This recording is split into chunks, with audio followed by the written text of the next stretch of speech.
Thanks for checking out the BoshNRoll channel. If you want to see your deck featured on the channel, hang out with me and the amazing BoshNRoll community on Discord, access to my lists and sideboard guides before tournaments, or book an individual coaching session, check out the Patreon and YouTube member links in the video description. Use the code BoshNRoll to get 10% off the best Magic apparel on the market at coalesceapparel.shop. If you want to play what I'm playing, use my affiliate link to order cards from tcgplayer.com, or play any deck, anytime, with a Magic Online loan account from cardhoarder.com. Thanks again for being here. Now let's go play some Magic.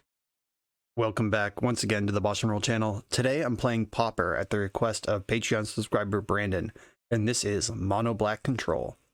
This is one of Pauper's classic archetypes. I have this deck completely foiled out in its 2008 iteration from when I used to play Pauper tournaments in college in the ancient times. The deck's moved on a lot since that point, but that's about the era where this was just the best thing you could be doing in the format. And things have changed quite a bit. The Monarch is a serious mechanic in Pauper these days that didn't exist long ago. Creatures are a lot better. It's easier to go wide. The things like Experimental Synthesizer and Deadly Dispute, Thoughtcast, those go like way over the top of a deck that's trying to 1-for-1 throughout most of the game. Like, basically what this deck's trying to do is just hit its land drops and then like stick a Quambage Witches, then play a Rager, a Chittering Rats to slow you down a little bit, and then when we get into the top end, it's Grey Merchant of Asphodel. Just hit your opponent for like 7 and then 9, and then they should be dead. And you have basically the best removal in the format available to you. Defile is like pretty close to Swords to Plowshares. 1 mana, target creature gets -1/-1 until end of turn for each swamp you control. There's 20 swamps in this deck. In the early turns, creatures might be above rate. Like, it's going to be interesting seeing if Defile can keep up with Monastery Swiftspear. But on like turn 3, like a turn 3 Swiftspear is going to get chewed up by Defile. A turn 1 Swiftspear might be able to overpower it. I have not played this archetype, or in fact Pauper at all, since Monastery Swiftspear got downshifted in Double Masters, so this is going to be a fun experiment on how well we can hang with the current aggressive builds. But Chainer's Edict lines up extremely well, doesn't care how big Swiftspear is. Same with Cast Down. These have the benefits over red removal. They don't care how big the creature is. A lot of the white removal in the format is sorcery speed. Cast Down just being point and click removal, classic black ability. Good stuff. Sign in Blood is our core card advantage engine. And then Phyrexian Rager on top of that. A little slower, but it is still a 2-for-1.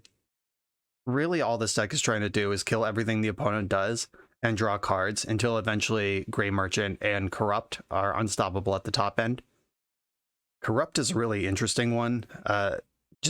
This card has kind of fallen out of favor in the mono-black world, where back in my ancient times, like that deck sleeved up in my closet, if I pulled it out right now, would probably have 4 Corrupts in it. This was just the way that you won the game.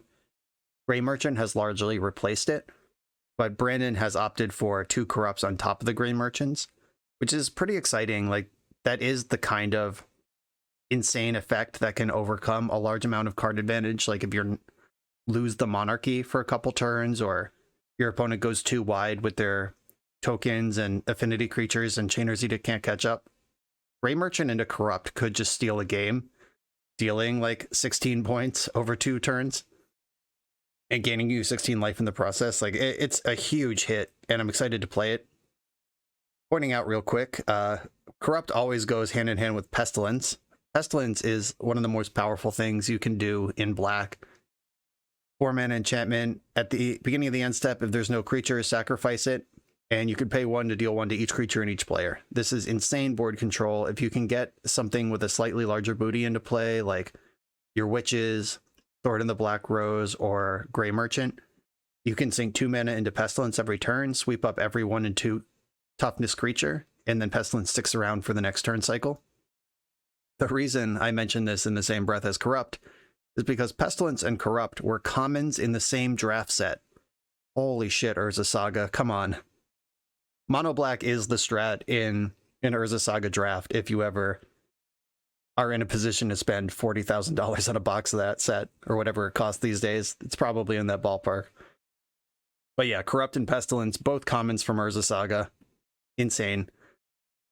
I actually had a coaching session recently with a different Patreon subscriber who wanted to work on Mono-Black, and we got really conceptual about the archetype and what it's trying to do and how it can keep up with the present day Pauper format.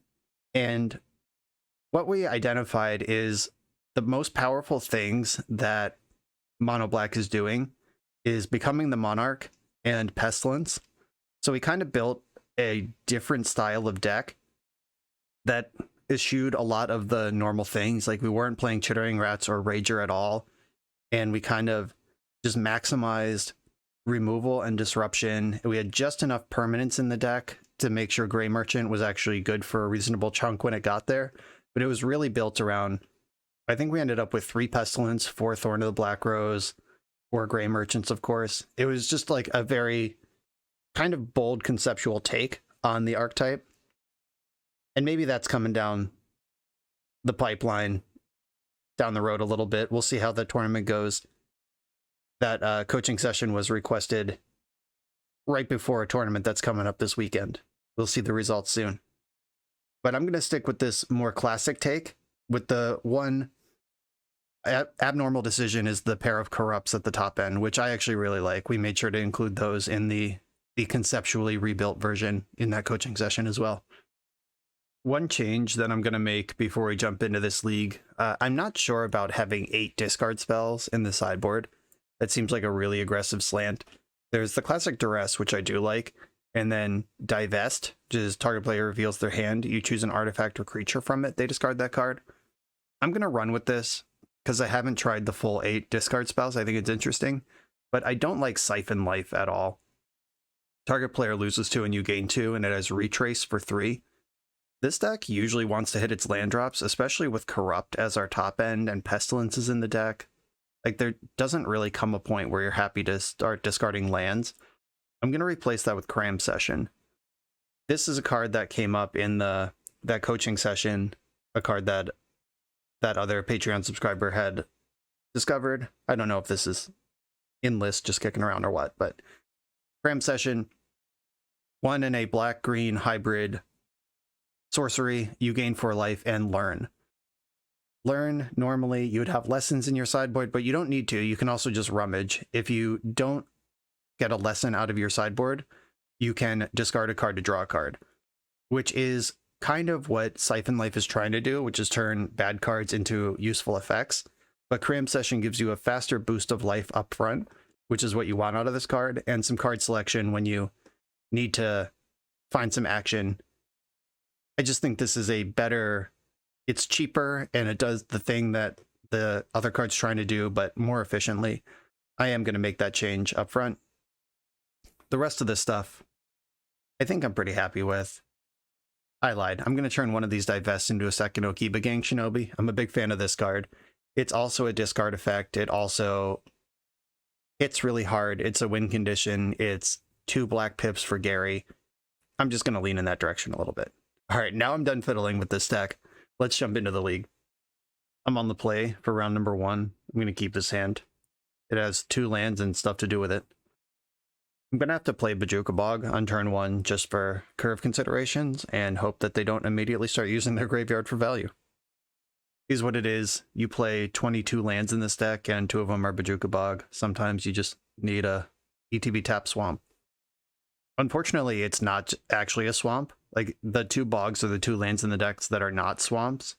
And Witch's Cottage has been really good for this archetype because in the past we used to play Barrenmoor as a cycle land, and I found that your land drop coming into play tapped hurt more often than you got to cycle it for value. All right, we're against looking like goblins or some sort of red aggro. I have my witches, which is one of my better cards, against them. Let's see if they can remove witches or if this is going to be easy street. Okay, they did get 2 triggers off their Foundry Street Denizen, so they get to attack once before the witches start to take this thing over. You have to manage my life total. Pestilence also completely bananas against this deck. I'm going to Chittering Rats to get on board. Slow them down a little bit. See what pace this game is taking. More Marshall was not kept around. Eldarin Epicure that deals 1 to me, and they get a blood token. And there's Bushwhacker. Okay. They're whacking it over here. All right, now I got some options. The witches are going to take out Foundry Street Denizen, of course. I can also block with witches, but then I don't have them anymore. But it takes out an extra creature from their board. Oh, if I block with... This 5 is accounted for from activating witches. So 2, 4, 6, 8. I go to 8 if I just don't block at all. 7 because they probably ping me with my own witches. I'm going to block with Chittering Rats at least. And I guess since everything is dying here, I might as well put rats in front of the Foundry Street Denizen. I don't think there's... Oh, I guess something like Mutagenic Growth is in the format, even though probably not in their deck. Should respect it a little. Oh, if I block like this, I don't have to activate witches, and then it can just like be in play moving forward. That's pretty good. I take 6, and I get to keep my witches. Yeah, I like this. I'll just go to 10 here. Yeah, blocking the 5 power thing. What's the secret sauce there? Who knew? Okay. Now I'm going to Sign in Blood. I need to hit this land drop, and that gives me cast down. My life total is getting precarious, but that's what Grey Merchant is for. Gotta fade Goblin Bomb for a minute. And I could kill these 2 goblins, and then they can't Goblin Bomb me. Or Goblin Grenade. Goblin Bomb is a weird rare from Weatherlight. Yeah, if I think this is worth doing. I'm going to deal 1 to Goblin Bushwhacker. They're dealing 1 to me with the witches. I'm going to cast down the Goblin Token. The Goblin Grenade dealing 5 out of nowhere is one of the easy ways I lose this game. Maybe they just had nothing there, but I could play around it, so I did. They Blood Token to Mountain. And, alright, there's Swift Spear. So I'm taking 2 this turn. If I draw the land for Gary, I think we're just stable. Uh-oh. Thorn is risky. They're at 0 cards in hand. If I activate witches, I'm in bolt range, but I think I need the extra card. Yeah, I go to 3 on all versions of this. Like, if I play Crypt Rat to activate it for 1, then I can finish off Swift Spear, and I'm at 2. Yeah, no. I'm just going to become the Monarch and try to Gary next turn. I am in trouble to Lightning Bolt. And they have 2 looks at it here. Bushwhacker, does that kill me? They get to take the Monarch. I'm not dead, though. Okay, so block, and I'm going to go to 1 here. I'm going to take out the Goblin for the reasons previously described. They can take out 1 of my creatures or deal 1 to me here. Okay, they become the Monarch. If they find Lightning Bolt off their Monarch trigger, they win. If not, I can jam Gary and take the Monarch back with my attack. Come on, Gary, let's do this thing. Don't bolt me. Don't bolt me. No! All right. GG. Disappointing. But that was as exciting as that gets. Yeah, missing that land drop on turn 5. That's what I was talking about Siphon Life in the deck tech. You just need every land desperately. Okay, Cram Session's coming in. Crypt Incursion, exile all creature cards from a graveyard, and you gain life for each card exiled this way. That's just a ton of life if this game goes even medium long. Probably not Nokiba Gang deck. It probably is a Divest deck. And what is less good here? Crypt Rats is awkward. It's a sweeper, but it deals damage to me as well. Don't really think I'm in the Phyrexian Rager business. So Chainer's Edict's actually really bad. I would rather have creatures than Chainer's Edict, I think. Like, if I can get these Ragers back in, Crittering Rats is fine.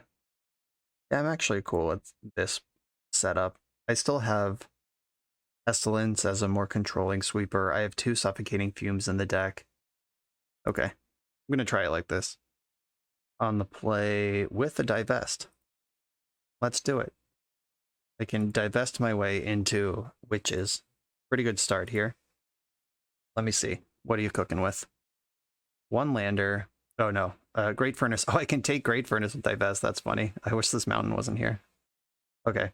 Synthesizer is really good, but this deck doesn't really go off with Synthesizer the same kind of way. I could take Foundry Street Denizen, and then they're kind of under the thumb of Witches for a while. Sledder plus War Marshal plays around Witches pretty well. I think it's Denizen, though. Yeah, I'm going to take Denizen. That's just the thing that can contend the best with Witches on turn 2. Great Furnace and Epicure. Getting Witches down is more important than casting down their 1-drop. If they had led on Sledder, they could have attacked this turn, but found Lightning Bolt. It's all good. Sledder. Alright, let's find a land, please, deck. Uh-oh. I have to take a turn off to Sign in Blood myself. You have to hit your land drops. Oh god, we've lost. Yeah, 22 lands in the deck, and found 2 in the first 11 cards. These decks are built to punish you if you stumble, and that's what I'm doing here. In spectacular fashion. Okay, I got 2 removal spells now. Let's see if they can do what they need to do. A Swift Spear. Bummer. No, they still have War Marshal in hand. Sack a Goblin, target creature gets +1. So, I'm gonna defile. I mean, Sledder can pump. Yeah, I'm gonna defile the Denizen. They can sack it to pump something because it is a Goblin. I think I want to cast down Swift Spear. They pump the Sledder with the Sledder. Not putting all their eggs in one basket is smart. We'll go with the Rebirth. Okay. Time to draw Suffocating Fumes. It isn't even great because of the Sledders. Defile, and the second Sledder showed up, so that's not even great. Guess I should do this now. That way the pump at least isn't part of combat next turn. Yeah, we're just dead here, though. There is, as we saw in game 1, even when I'm doing everything I'm supposed to be doing, the matchup is still tight, and missing a pair of land drops here after Sign and Blooding myself. This is not the way. Okay, super dead. GG's opponent. Game 1 came down to a super spicy Monarch-related top deck right before I was going to be stable and fine, and game 2 was a slaughter. So, that's in the range of expectation for this matchup. GG's. On to the next one. For the absolute best Magic the Gathering apparel on the market, check out the link in the video description to coalesceapparel.shop, and be sure to use the code BoshNRoll for 10% off when you check out. I'm on the play for round 2. I'm not going to keep this one lander. Not how we do this. All right. This is much better. I'm going to keep this, and I'm actually going to bottom Defile, because we saw last round how important land drops are. Like, maybe at some point, I'm going to be like, oh man, I wish I had a Defile. Like, if I just draw 3 lands in a row, I'm going to regret it, but I would regret it more if I miss my land drop. Hey, immediately replaced a Defile. And which is in there. Playing against a Dimir Guildgate strategy. Alright, Edicted. Looks like we're in some sort of black control mirror. If I can hit my 4th land drop here and Thorn while they have nothing going on, that is the sauce for this matchup. Okay. Some sort of Grixis Gates. Uh-oh. I am no longer excited to be the Monarch. Which is good, because I wasn't going to be. I can Edict this thing now. I think I'm going to do that, yeah. That makes sense. Cast Edict. Play Witch's Cottage, which is tapped. And attack for my 2. Now I have Defile that can pick off an X3 or smaller and jam Thorn on a stable board. At least that's the plan. Let's see if it works. Okay, I'm going to Defile their creature, then go to my turn, and become the Monarch. This is the thing my opponent didn't want me to do, and that's why I did it. No friends in the Pauper queues. Ponder, okay. That's interesting. Ponder in a deck with Blighted Agent and Seagate Oracle. Ponder's obviously a powerful card. Eternal Staple, Restricted in Vintage, all these things are true, but also, like, normally reserved for trixier, like smaller decks in the Pauper sphere. Like, decks with Seagate Oracle usually don't also have Ponder, because they're just doing a comparable effect, but better. I don't know. I'm going to Suffocating Fumes right now. I can pay for Spell Pierce, so I will. Alright, cool. You don't expect them to have a haste creature, but I can play around it, so I will. They are representing red mana. This is definitely a deck built around Basilisk Gate, which is a cool new card from the Baldur's Gate set. It's your target creature gets +X until end of turn, where X is the number of gates you control, and that's why these Blighted Agents are in the deck. They're just going to kill you in 2 or 3 hits. All right, Modern Age, draw a card, discard a card. They discarded Deep Analysis and didn't flash it back, though they had the mana too, so they have a spell here. I'm going to Sign in Blood first. See if I get counterspelled. I did not. Okay. I'm going to Chitter. Put one of their many cards back. Chittering Rats has kind of fallen off as a Pauper Magic card, but we have gotten 2 cards out of it in this match so far and done a bunch of damage. This is the mono-black deck functioning as intended. We discarded another Deep Analysis to Modern Age. That is an engine. Flashbacked one of the Deep Analyses. That cost 3 life, along with the 2 mana. There's a Gary. We like him. I'm going to chill on Gary for a minute, though. Right, this flips into a 2/3 flyer on the back end. So having up removal this turn makes some sense. It doesn't have haste or anything, but I can leave up removal, so I probably will. I'm going to play my Witches. I'm holding up Defile and Cast Down. Counterspell, sure. That's why I didn't just shove Gary. Blue decks get counterspell in this format. All right, we got a 2/3 flyer over there. Another Deep Analysis. Just going to let that resolve. I have 2 instant speed removal spells. If they counterspell me in the end step, then they just die to Gary. This deck is awesome, though. Big fan of what they're doing. Very sexy. Keep Gate, you can tap this and an untapped gate to make a treasure. End of turn, Defile. Defile's more mana efficient, but Cast Down is more certain. All right, this is the counter war I was looking for in the end step. I'm not even going to attack. Let's just jam Gary. Get a Gary kill on the board. All right, Gray Merchant caught a body. 1 down. This looks like a deck that I'm extremely interested in Okiba Game Shinobi against. And probably Duress. Oh, Divest. Yeah, definitely Duress, not Divest. The big expensive Haymaker in Corrupt, I don't love against the counterspell deck without any creatures, or without many creatures, or they have Blighted Agent. That's a pretty serious creature that I should respect. Pestilence, Crypt Rats, Suffocating Fumes all check those boxes. But between Defile, Cast Down, and Chainer's Edict, I think Suffocating Fumes is probably not where I want to be here. It's like another answer to Blighted Agent, but I already have, what is it, 10? 11, 12? Yeah, it's a lot. Gotta find 2 more cuts here. I think drawing a card in for my deck is better than sending a card back from theirs. I'm gonna cut another Chittering Rats. I'd rather Rager than Chitter. And Pestilence seems like it's probably unbeatable if it sticks. Okay, I'm in like this. I'm gonna keep this hand. It answers a Blighted Agent before I'm dead. In a variety of ways. The Witches are great. The Cast Down's great. Having both of my Bojuka Bogs, a little awkward, but it's cool that I can lead on one, and if I draw lands, I can save the other and maybe clip a Deep Analysis later on. Wow, they have Preordain and Ponder in this Seagate Oracle deck. That's cool. Yeah, the construction of this deck is telling me that it's leaning combo. Okay, I drew a Swamp. That lets me sandbag Bojuka Bog a little bit. If they have Modern Age this turn, discarding a Deep Analysis, I'll happily jam. They did not have that.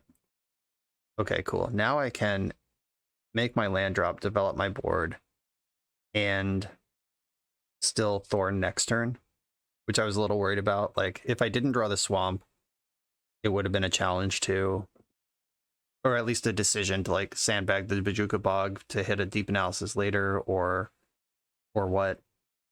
Chainer's Edict. Right, one of my Witches is gone. I suspect they're holding up Counterspell. Yeah, that's what it looks like to me. Ooh, we've seen Spell Pierce, so I'm going to make my land drop before I sign in Blood. I didn't activate Witches because I think my life total is more important than theirs. They actually have aggressive slants in their deck, and I don't. I could be attacking with Witches, but I like the idea of holding up just onboard answer to Blighted Agent. This is the Basilisk Gate, by the way. That's the engine we're talking about. Chainer's Edict. I'm still not going to activate this. Cast Blighted Agent. Cast Blighted Agent. Boo, coward. There are 2 Chainer's Edicts in the graveyard, so there is value on this Bajuka Bog right now. I don't really want to use it yet, but I will if I have to. Yeah, hitting my land drops is important. Getting 2 Edicts out. It's not the deep analysis I was looking for, but it's something.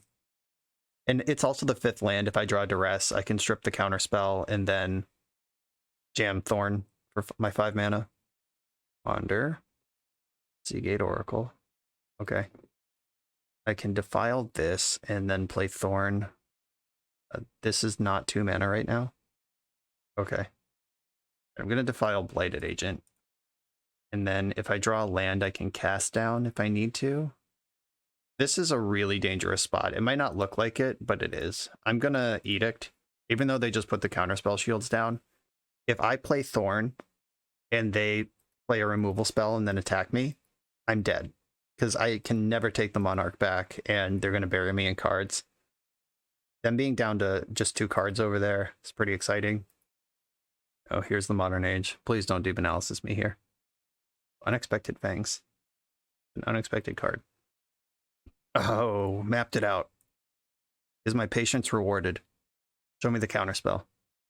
Taking a treasure in response. Taking cast down. All right, they didn't have counterspell, but my patience was rewarded. We get this uncontested Thorn of the Black Rose.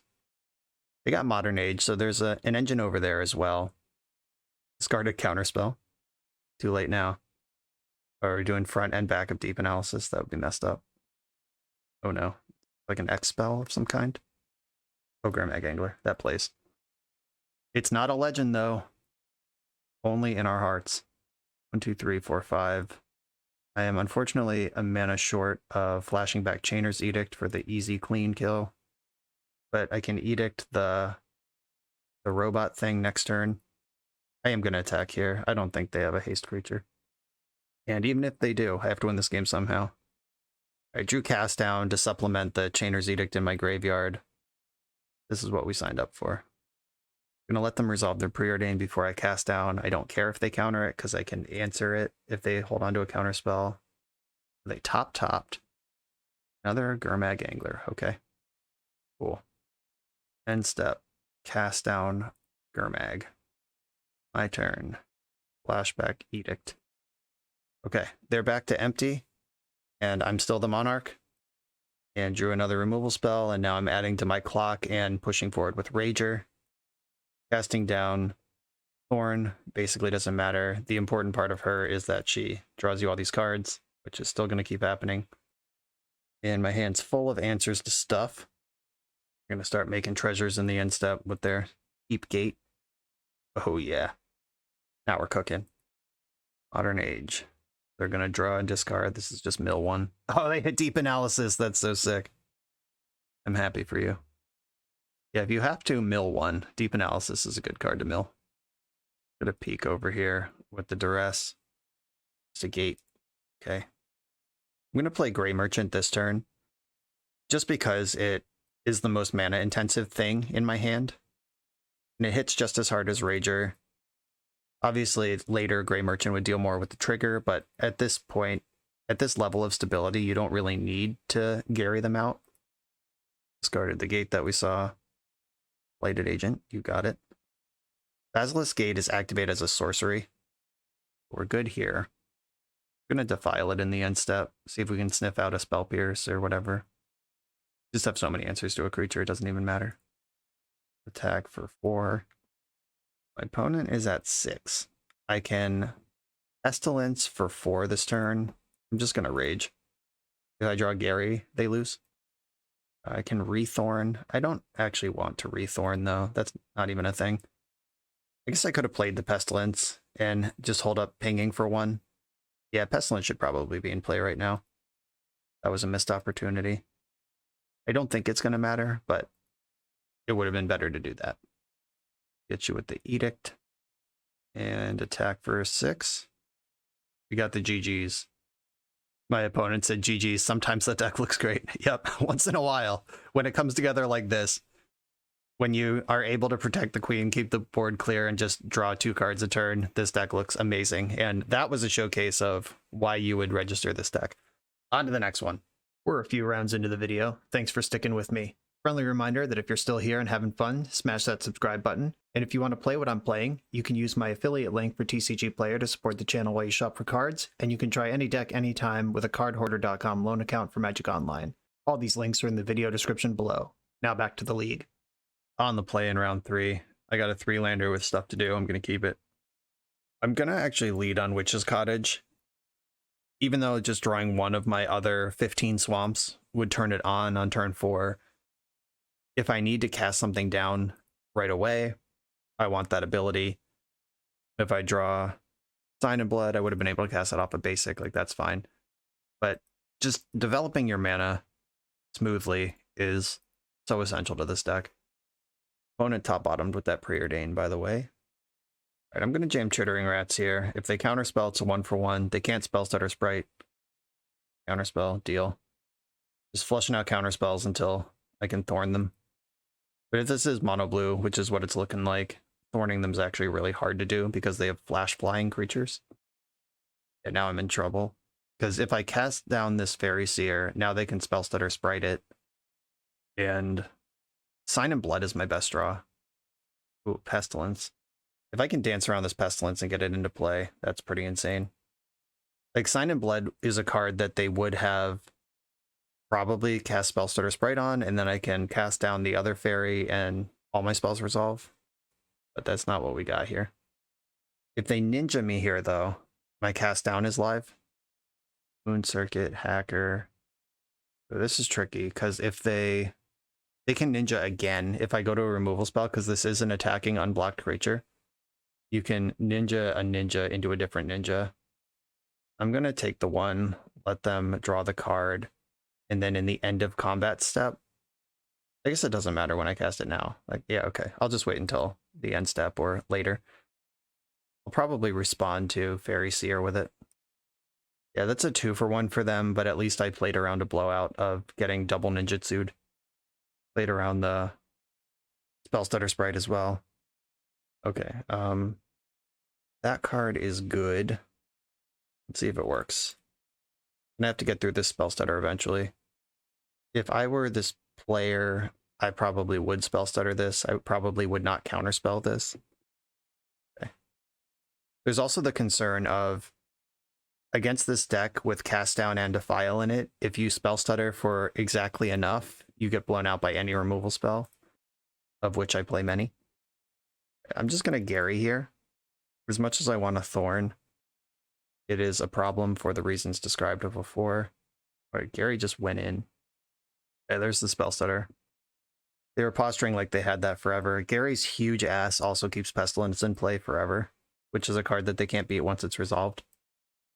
This looks like they may or may not have a ninja here. Like, you make this attack anyway. You're not just going to chump block Gary. Not that I can do anything about it either way. Keep Hours is here. You know Spell Stutter's in hand. I think they would have counterspelled Gary last turn. They've seen 2 fresh cards since that resolved. I'm going to go for Pestilence. Oh. Yeah, I'm just going to jam Pestilence. Oh no, Spell Pierce. That was a good one. All right, apparently Spell Pierce is a format staple now. We've played against it twice. It's not a card I've seen a lot in Pauper, but I haven't really played since the Double Masters release, so maybe the meta's changed a bit. That was a really good Spell Pierce, though.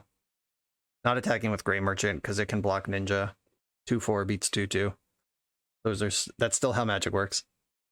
My monster! Okay, that's good. This is the blue Swords to Plowshares, where you tap a creature and it stays tapped and you take damage equal to its power. And now I'm in trouble. This is a tricksy little deck. I've played some Mono Blue before on the channel, and it didn't have Spell Pierce or Bind the Monster in it. Uh-oh, we got another ninja. Okay. So they're drawing 2 extra cards now, and they have Spell Stutter for 2 available, and becoming the Monarch isn't even good right now. Chainer's Edict also isn't good. Could just corrupt the Ninja the Deep Hours. I'm going to try that. This gets blown out by Counterspell or Spell Pierce, but it at least stops their draw engine and gains me some life. I still have Crypt Rats and 2 Suffocating Fumes in the deck. It's snapping back their Ninja. That does counter the Corrupt. I don't get to gain life, as no damage was dealt. They're playing the Spell Stutter as something to pick up. One thing they can do here, if they, depending on how they're going to use their mana otherwise, is they can pick up Moon Circuit Hacker with Ninja of the Deep Hours, and then pick up Spell Stutter with the Moon Circuit Hacker that they just picked up. That way, Hacker draws a full card instead of just looting. But if their hand has some stuff they can loot, or they have double Counterspell up or whatever, then they'll probably just take the more mana efficient line. Here come all these creatures. And they just picked up Spell Stutter. Did it squeaky clean. The Moon Circuit Hacker is going to be a loot. Now Spell Stutter's up to 3. It's getting worse. It can get Crypt Rats now. Wow, discarded of 1 mind? That's terrifying. They could have spent 1 mana to draw 2 cards, and instead we're like, nah, don't want that one. I'm going to Edict them.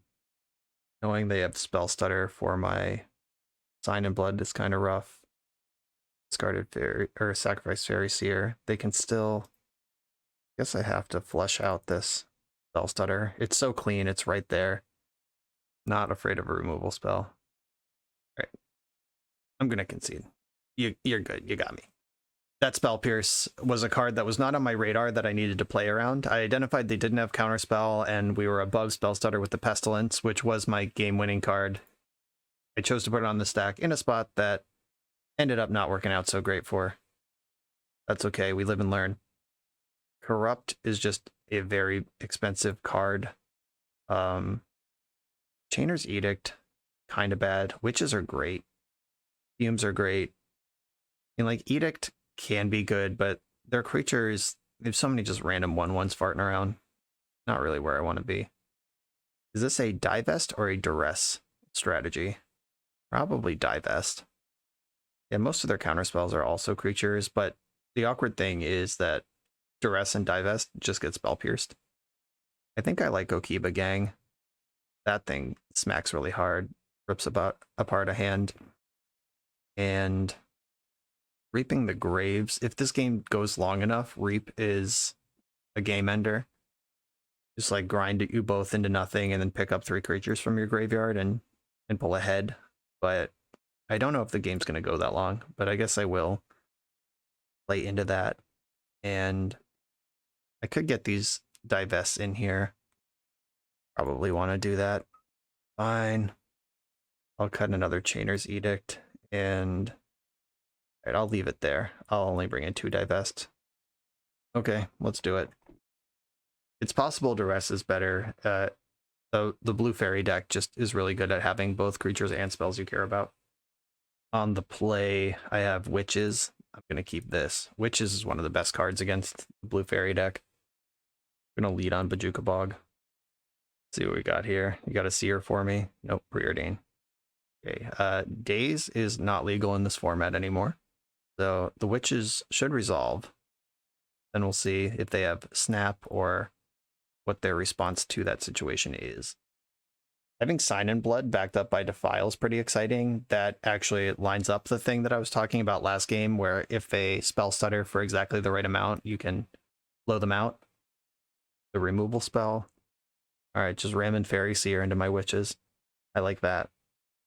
2 of them. Okay. Trying to overpower me here. Bold strategy, Cotton. They top-bottom the first Seer and then top-topped the second. I'm going to Sign in Blood right now while I know it's good. And then I'm going to Witches one of these immediately. And I'm just going to Defile the other.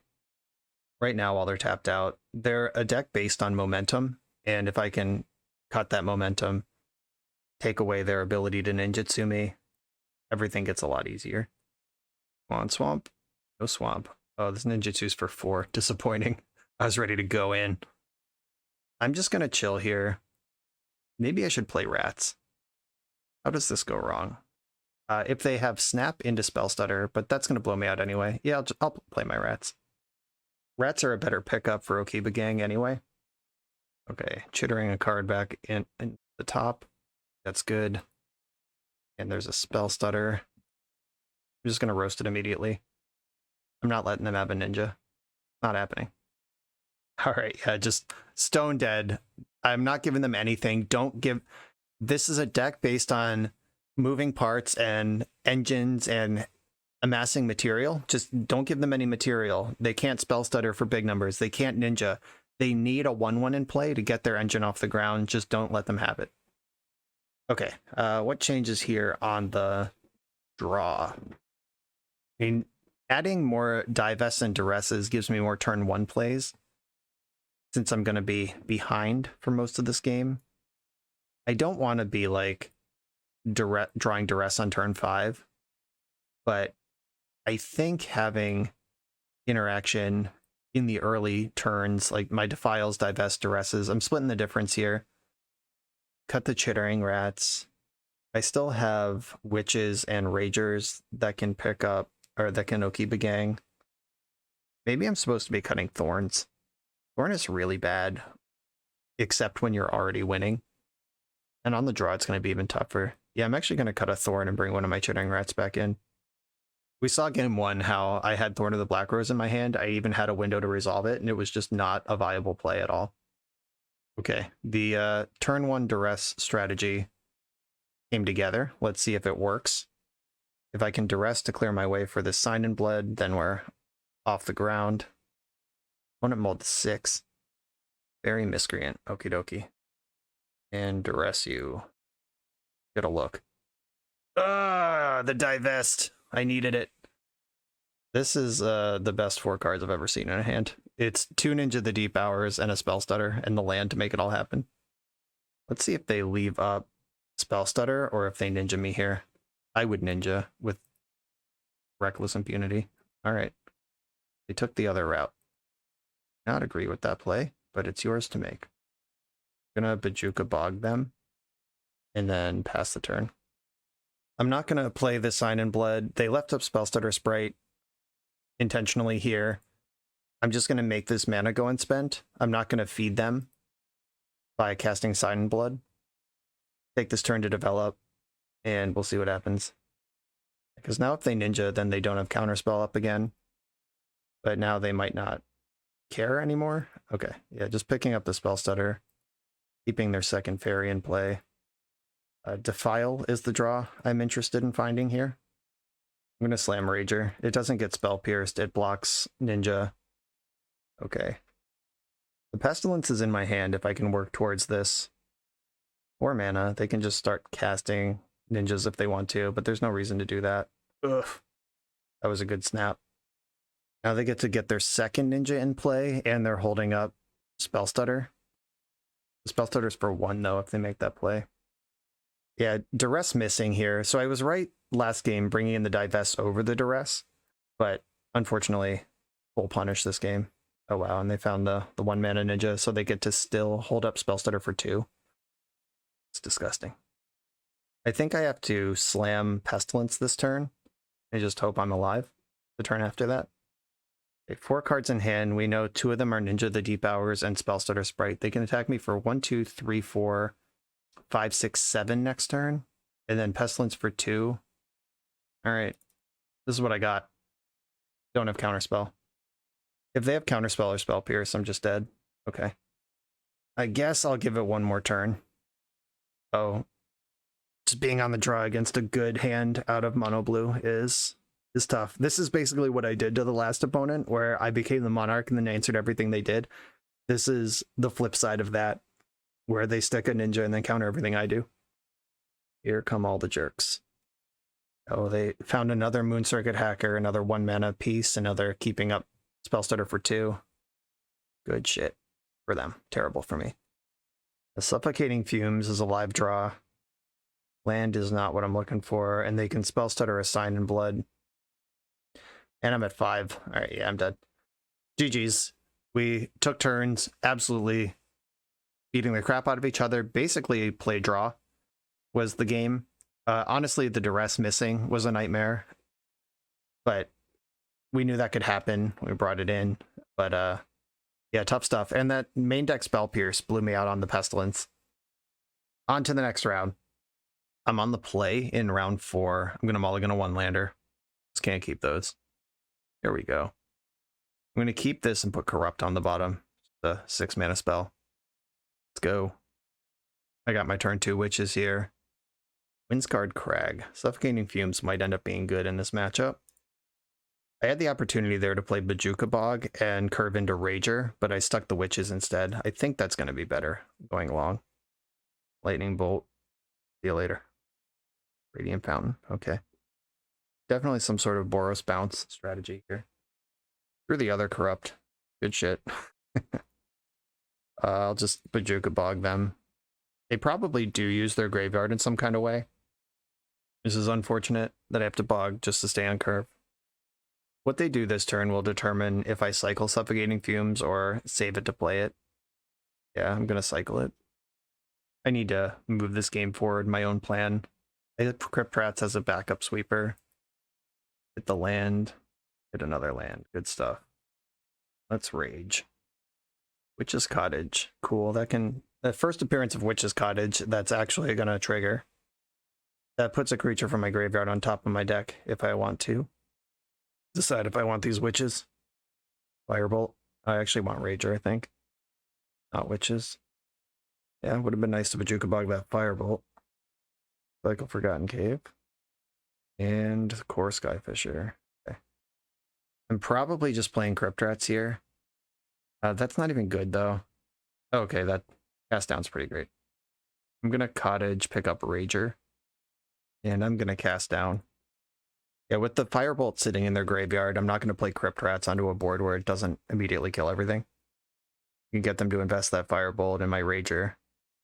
Golden Eggs back. Yeah, these are the engines in Pauper these days that are really hard for Mono-Black to keep up with. Like, if I were the Monarch right now, it would be a very different conversation than not being the Monarch. I'm just kind of sitting here. I think I want to Corrupt this thing. Corrupt kills it even through a mutagenic growth, which I don't really expect them to have, but I think Crypt Rats going wide is going to be more interesting later on. Just make sure this thing is all the way dead. Okay, it's very dead. They still have 7 cards in hand, no big deal. Graven Inspector, okay. Supplies, through another card. Fine and Blood. I'm actually going to start there. The most mana efficient thing. Then shooting Rats, not really impressive or important here. Draw a card with Rager. Oh, are they going to bolt my Rager? Cool. I was about to say there's no good targets for Witch's Cottage, but now I'll take that Rager back. I don't really want the Witches. They're really slow and don't really impact the board in a meaningful way. Every creature we've seen has 2 or more toughness. It's really slow against Battle Screech. I'm already holding a Sweeper and Crypt Rats. Spent their Clue. We're also seeing why Chittering Rats has kind of fallen off as a Pauper staple right now. In the 2008-2009 range, Crypt Rats was like Jace the Mind Sculptor plussing. It was insane. But now my opponent has 7 cards in hand and drawing 2 or 3 cards a turn. It's just, yeah, have fun over there. Rage. Edict. Don't really want to Edict this creature. Crypt Rats, let's go. And Crypt Rats is not nothing. It is a 2-for-1, but also just whatever. Galvanic Blast spent on a Crypt Rats. That's interesting. Just picking off all my creatures here. I mean, Chainer's Edict, might as well cast it. There is a creature in play, and I have the mana to flash it back. Like, we're here. We're in the big top end. They have Firebolt in their graveyard. And my Rager is not going to stick. 6 cards in their hand. Just going to focus on playing quick at F6ing, because this looks like it might go to time. Ooh, they didn't Firebolt. Fascinating. Or if they're saving for bigger fish, or they have another answer. Oh, wow. The Firebolt from the graveyard would have answered that, and they didn't do it. Does that tell me something, or did they forget it's there? I'm not sure what's going on. Defile. Yeah, defile for 7. I think we can get there. Zoop. Can you make it an 8/8? Nope. What's up, Gary? Not the sexiest Gary there's ever been, but I mean, it's on the board. It doesn't get lightning bolted, it doesn't get fire bolted. It does get galvanic blasted, but they don't have metalcraft. They're down to 4 cards in hand. They were floating at 6 and 7 for many turns, and they're down to 4 without really doing anything. Ooh. Okay. I really don't want to play the Script Rats into the onboard Firebolt. What's up, Sign in Blood? That's what I wanted. Another Sign in Blood. Keep it coming. Sign me up. Oh, fuck yeah. That's the real gas. Now I am the Monarch. Lightning Bolt. Okay, fine. That's not the important part of that card. If they have a haste or flash creature, I'm probably losing the game on the spot. But if they don't, my Crypt Rats are chilling, ready to sweep up. Witches can block. Boros Garrison, probably going to pick up Radiant Fountain, make this game take longer. I will summon my witches and pass the turn, draw a card. I should be careful though, I might deck from the Monarch if I can't figure out how to actually win the game before that point. Golden Egg, you got it. Air supplies, alright, now they're starting to chain off again. I still have fewer cards in my deck than them. But Witch's Cottage is decking protection as well. Right. They got Metalcraft, turned on Galvanic Relay, Thraben Inspector, sure. Down to 1 card in hand, but there's several sitting in play. Used one of them right away. Cards in hand. And it's Radiant, 1 card in hand, and it's Radiant Fountain. Alright, cool. I was about to say, I would love to draw something that has some devotion to it, so I can Gary for a bigger number. I could have put Crypt Rats in too, but I still don't want to just lose that to Firebolt for free. And I think it can still do better. Synthesizer, yikes, that was a good draw. Exiled a Seeker of the Way. This is what we've been saving Crypt Rats for. Seeker. Pop the spare supplies. Skyfisher is going to pick up Synthesizer. Yes, this is what I've been saving this card for the whole game. Synthesizer, exile to Plains. There's the Plains. Synthesize again. Got lots of mana over there. Exile to Skyfisher. Okay. Rats off to you, buddy. Up the Synthesizer again. Now they're significantly fewer cards in their deck than me. I both love and hate that that's a metric I'm counting on right now. Redeploying Synthesizer with 1 white in the pool. That's a pretty aggressive synthesization. Right, just got rid of a land they didn't want to draw anyway. That plays. Want to run out of Thraben Inspector? Nope. Okay. I'm going to play my Swamp. I'm going to play my Crypt Rats. And I'm going to activate it for 3. That leaves Gray Merchant in play, but kills the whole rest of the board. I'm not going to activate my Witches. A Rage. Defile's a good follow-up. There's 1 Witch's Cottage left in my deck. And 2 more Garys. Vector, sure. Can pop their Synthesizer, make a Samurai. Pretty good. There's that Radiant Fountain we knew about. Drawing a card with Clue. Here comes the Samurai and the Synthesizer. Popping Glint Hawk, which can pick up Golden Egg. Not as good as Synthesizer, but they got it for free, so enjoy it. Can't believe I was worried about decking. They're just drawing literally 5 cards a turn. Another Glint Hawk, okay. I'm glad the Synthesizer is not involved in this interaction. But the Synthesizer facilitated this interaction, and now I'm also just in a spot where I could lose the Monarch to combat. Especially if they remember that Firebolt's in the graveyard. I'm just going to go to my turn. Draw for a Swamp. I have the Chainer's Edict here. Probably just going to lose the Inspector. Yeah, I'm actually in a spot where the Monarch's in danger. Can't attack. Need an instant speed removal spell. That's not it. Yeah, I'm unlikely to be the Monarch at the end of this turn. Skyfisher, shit. Okay, I'm probably going to have to save my Defile to try to punch through and retake the Monarchy. Now decking them is suddenly plan again. Oh no, it's really good. I know the bottom card of my deck is Corrupt from the Mulligan. There's no shuffles in this deck, so if I go 20 cards deep or whatever. Okay, I'm not going to be able to retake the Monarchy. Right. I'm not going to block and hope they forget about Firebolt. I need a creature in play to try to retake the Monarch. If I draw a second removal spell and they don't kill my creature, I'm live for it. Okay, still not interested in Firebolt.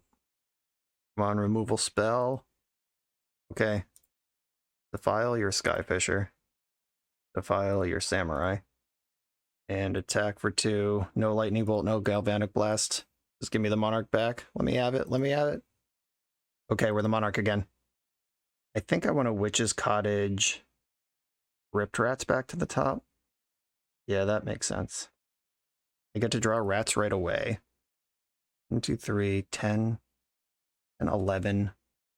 I'm a few mana short of just forcing a draw with Crypt Rats, which is kind of not the worst here. Finding a Gray Merchant to buy some time would be nice. They can also just burn me out easily with many combinations of cards. Corrupt would be so bonkers right now. Unfortunately, I know where it is. It's 24 cards away. They're just gaining life with their eggs. Okay. Makes sense. Please continue to forget about the Firebolt.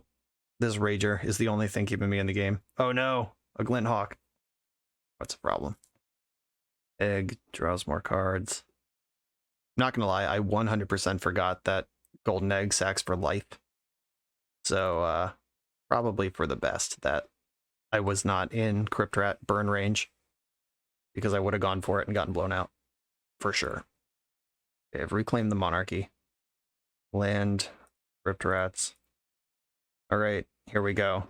I can stabilize this board at 5 life, which is easy burn range for this deck, especially with the Firebolt that they have stubbornly refused to cast for the entire game up to this point. Journey to Nowhere. Go for it. Targeting Crypt Rats. Activate it for 2. Hit me with a bolt here. Bear Supplies, okay. 13 cards left in their deck. There's 1 Galvanic Blast left in their deck. We've seen 2 Lightning Bolts. Now we've synthesized into Synthesizer. Oh god. Synthesizer hit a land. They can sack these Synthesizers if they don't have bounces in their hand and make some Samurais, which can contest the Monarch. If they have just like Palace Sentinels, they can just become the Monarch on their own. Oh no, a Galvanic Blast. I'm dead if they remember they have Firebolt. The egg can make the color that they're missing. Pass the turn, pass the turn, pass the turn. What a tilt. This Firebolt in the graveyard is going to deal lethal after it could have... Oh, no, they still don't remember it. They just tapped the mana necessary for Firebolt and decided to sack their Synthesizer instead. Okay.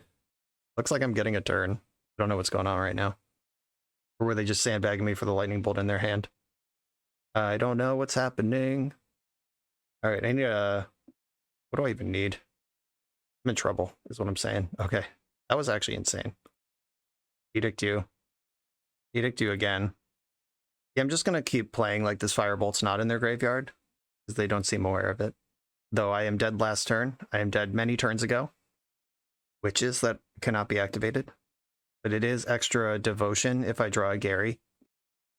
Synthesizer. All right, deck yourself. Deck yourself.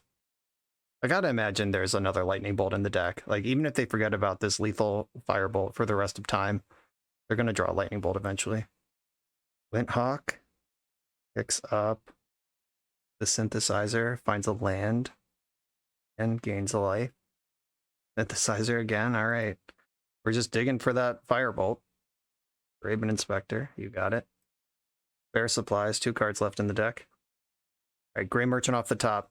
Stabilize against burn, let's go. Yep, Firebolt's still sitting in the graveyard. Bajukabog.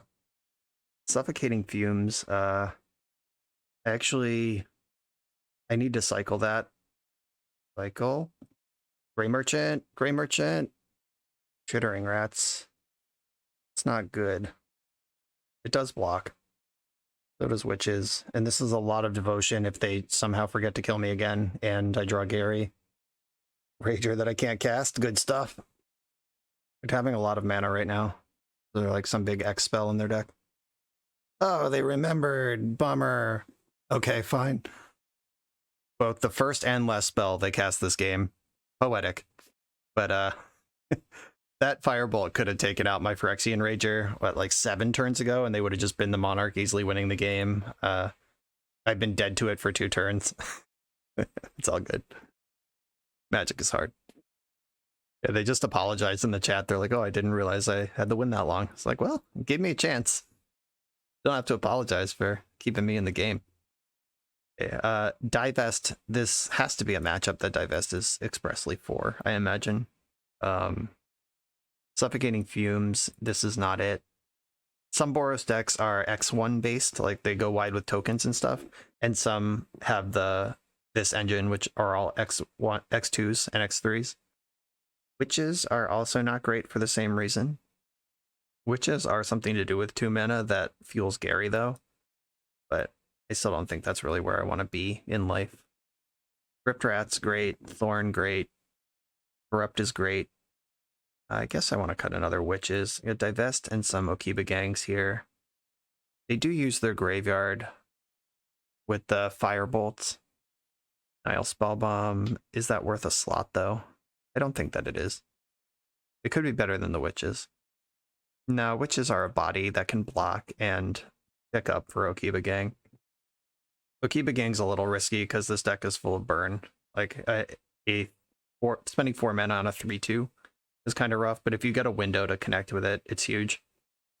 Got a mulligan this 1-lander. I will keep this 2-lander. Oh, do I bottom Corrupt again?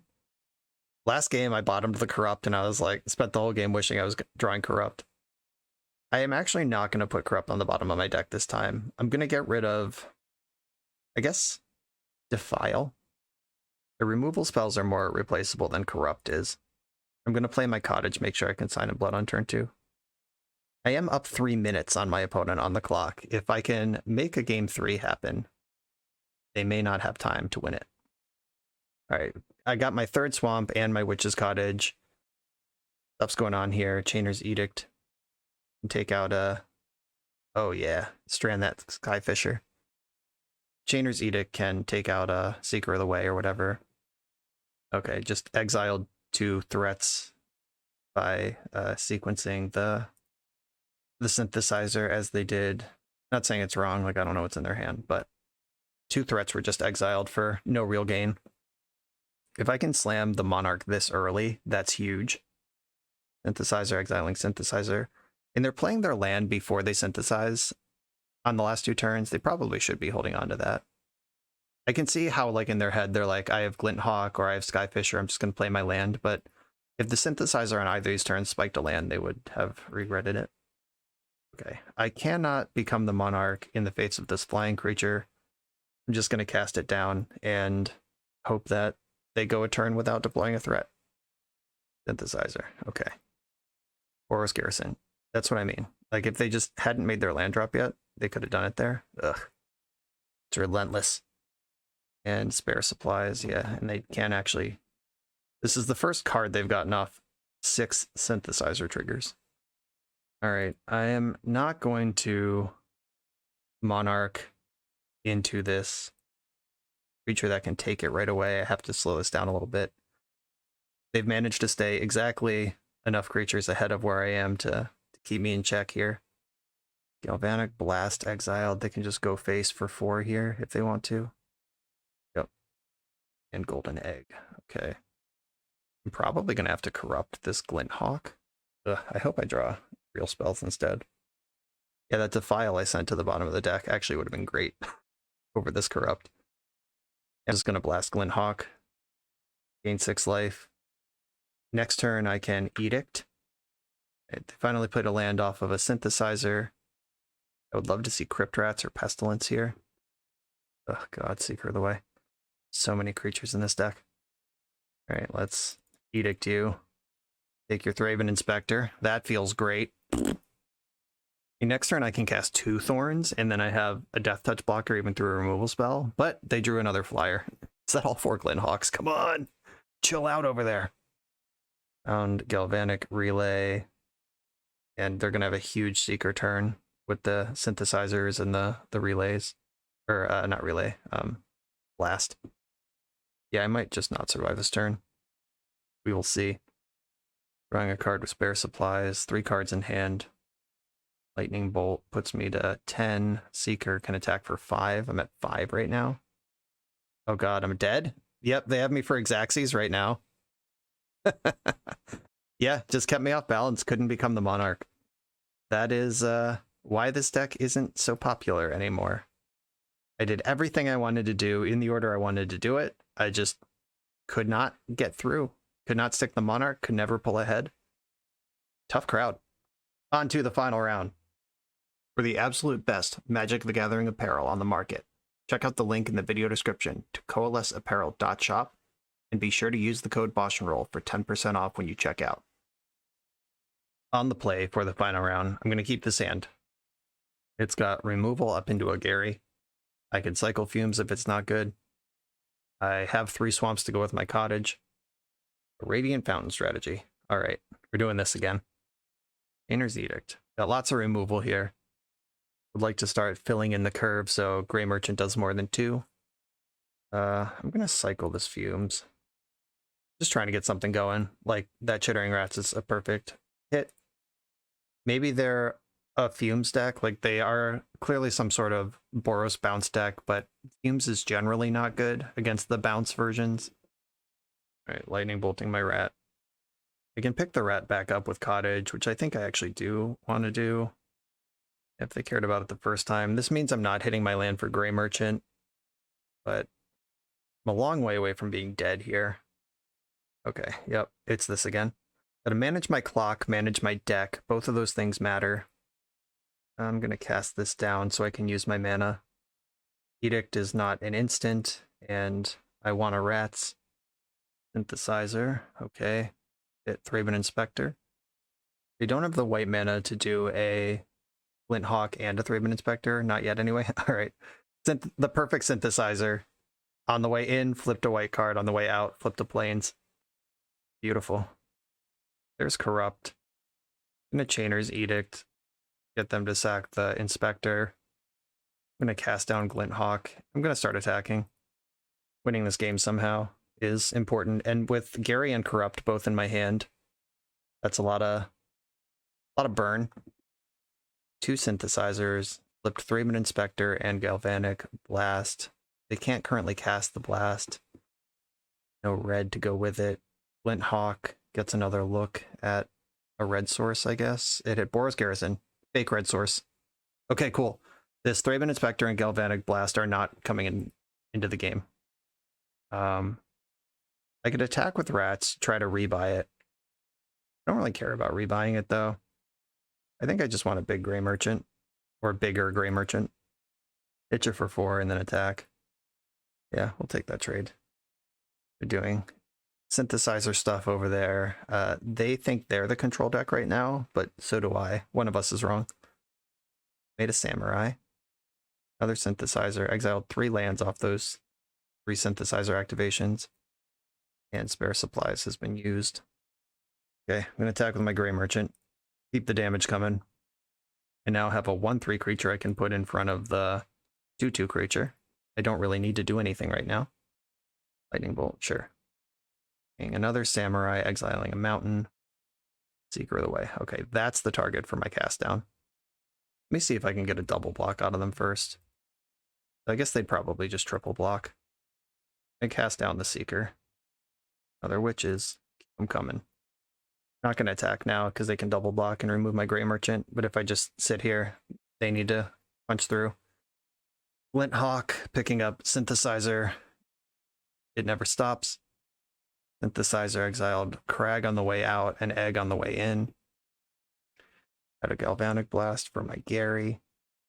And a Bolt. Okay, Crypt Rats is pretty good here. Thorn is terrible. Crypt Rats stabilizing this board would be great. Oh, the one-up Crypt Rats. Always had it get wrecked. Fucking whatever, man. I'm just going to use it now. There's no reason not to. They're just going to attack and make me use it anyway. Start the turn clear. Let's go. Synthesizer activation makes a Samurai, finds an Inspector. Another Synthesizer, is that all 4? Or does it just feel like there's been 100? I think it's the 3rd one, actually. And Spare Supplies, okay. I can start corrupting. I don't think it's time yet. Like if I just flood out, corrupt gets better over time. As long as I'm not like literally dead, I'm gonna hold on to the corrupt for a while. Wow. Yep, these are the engines of Pauper in 2022. Journey to Nowhere, yeah, blowout. Found a Glint Hawk, blowout in the other direction. Glint Hawk picked up egg, replayed egg. 19 cards left in their deck. If I draw my other Crypt Rats that I don't play. Gray Merchant. Okay. Might as well. It gains me 2 life and blocks. So there's a good chance I'm just dead to burn this turn. A Galvanic Blast to the Gary. 1, 2, 3, 4, 5, 6, 7, 8 damage to my face. Oh no, it's 10 damage to my face. Yep, missed a 2/2 in there somewhere. And Firebolt. And Lightning Bolt. Okay. That was a slaughter. Not even close to close. Okay, out of the sideboard, I want the Divest. I don't think I brought in Reap last game, but I should have. Reap is really good. I brought in Shinobis, which I'm not actually convinced are good. I think I've changed my mind since last game. Chainer's Edict, I still think is kind of whack. And keeping their board clear matters, but they're a Thraben Inspector deck. Yuck. I think I just want the Divest and the Reap. Oh no, Suffocating Fumes has to go too. That card's bad. Alright, I get 2 more sideboard cards. The Crypt Incursion can gain me a shitload of life. And I can bring in an Okiba Gang or bring a Rats back in.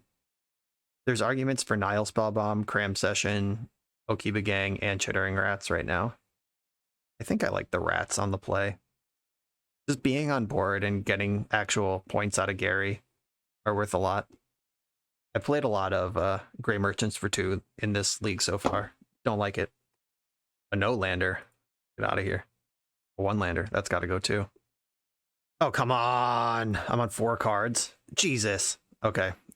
I guess I'm going to stop at 4 cards. Put back Pestilence. Cast down. Cast down.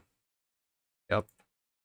Well, that might be how this ends, folks. I'm going to take the Synthesizer from this hand, I think. And Golden Egg's also annoying, but yeah, Synthesizer's too good. I have to draw a land and get this Sign in Blood going, to, like, even pretend to be in this game. Raven Inspector's in play now. Alright, Dukabog. We are playing the game, I guess. There's the Crag. See if they Glint Hawk spending the Clue to get a 2/2 into play. That's a pretty aggressive play. I don't think they make that play if I didn't Malta 4. And it might work out here, but I just don't think that's a particularly good use of the resources of the deck. But reading the context might be me right. But yeah, if they have another Glint Hawk, it's making more sense now. And Jam the Seeker, yeah, they're just shoving creatures into play right now. And it's gonna work. No lands found off the Sign in Blood or the draw step. Divest. Guess we can take your spare supplies. 2 Golden Eggs in the hand. Yeah, I don't think there's a way out of this. The Malta 4, too brutal. If I had been able to play Crypt Rats this turn, activate it next turn, off the land, then we're in this, but nope. Alright, GG. Just smeared by Savannah Lions aggro here. And the final result was a 1-4 performance. There was exactly 1 game where my opponent was kind of playing a slower, more honest type of Magic where I was able to get up under it, become the Monarch, and just remove each thing they did one at a time. And then I played against a bunch of the actual powerful Pauper engines that exist in the Spellstarter's Bright Ninja stuff. We played against the Goblins deck, which honestly, that was as much this deck's greed and fail rate as it was the opponent's deck. Like, they hit the Miracle Lightning Bolt the turn before they were dead off their 1 Monarch trigger they got. And then my deck stumbled in game 2. And then we played against the Synthesizer twice, which not even close to competitive. That is an absolute beating. I think if you want to compete in Pauper, you have to kind of go back to the thing that I was talking about in the deck tech, where that Patreon subscriber and I, who had the coaching session, were talking conceptually about Mono Black, just more Pestilence. Basically, all of the games I lost, Pestilence would have won. So finding a way to maximize for Pestilence and being alive long enough to cast Pestilence in your Mono Black deck is probably the future for this archetype. Like, the sweeper is buying time. This deck really only having 2 real sweepers. Also, Corrupt was, it hurts me to say, pretty bad. It just costs 6 mana in a format full of insanely efficient spells, threats, and answers.